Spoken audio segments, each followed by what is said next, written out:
many efforts have been made to express the meaning of architecture and its relation to human experience. Some have argued that architecture arises out of an urge to protect oneself from the surroundings, others that it is an expression of symbolic desires, and some that it is at its best when embedded in local tradition. The famous British architect William Letherby stated, "Architecture is the matrix of civilization." To such a definition, it can be added that historically, architecture is the principal visible and material record through the ages of man's intellectual evolution. Hi, I am Tarini and I am an architect.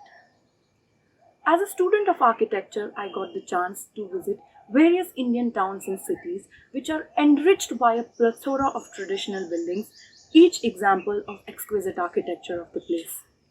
In India, we see that with every few kilometers, the architectural character of the place changes. But still, the buildings imbibe the inherent Indianness. So, what makes historic architecture awe-inspiring? And how it has still retained its vitality? And can we decipher these qualities and concepts to reinstate in contemporary times? These were few questions which constantly intrigued me. In an effort to learn from the historical cities and architecture of India, I am starting this video series in a hope to engage anybody who is interested in history of architecture. This video is an introduction to what I will be discussing in the coming videos. Each episode will focus on a city, precinct or structure ranging across period, patronage, geography and function.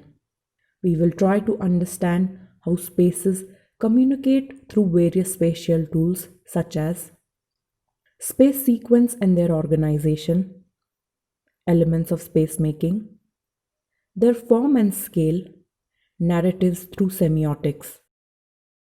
In the book, A Global History of Architecture, the author defines history as dynamic. So is architecture. It is a function of its time. Ideas, technologies, theories, religions, and politics all play a role in building architecture. Each great cultural movement has made its own particular contribution to the art of building, so that the aspirations of the people and their way of life stand revealed in substantial form for all to see. In each of the major historical developments of architecture, there is one basic principle underlying its conception, and one which is supremely distinctive. With the Greeks, this was refined perfection. Roman buildings are remarkable for their scientific contribution, while Italian Renaissance reflects the scholarship of its time. In the same way, the outstanding quality of architecture of India is its spiritual content.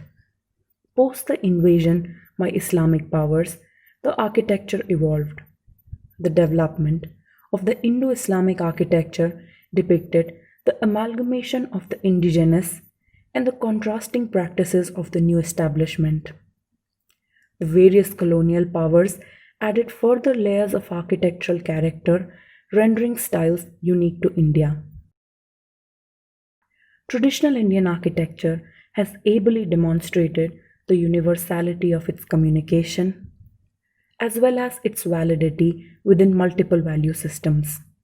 These virtues of traditional Indian architecture can be interpreted as dictums relevant to reinstate in contemporary times.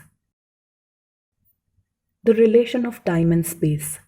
A static structure becomes dynamic through his interaction with nature. The layering, corridors, thresholds, and circumambulatories are examples of this. The cosmos and the microcosm. The scheme of dual existence in Indian architecture simultaneously accepts the part as a whole and whole as a part, and gives rise to the concept of world within a world or microcosm within a cosmos.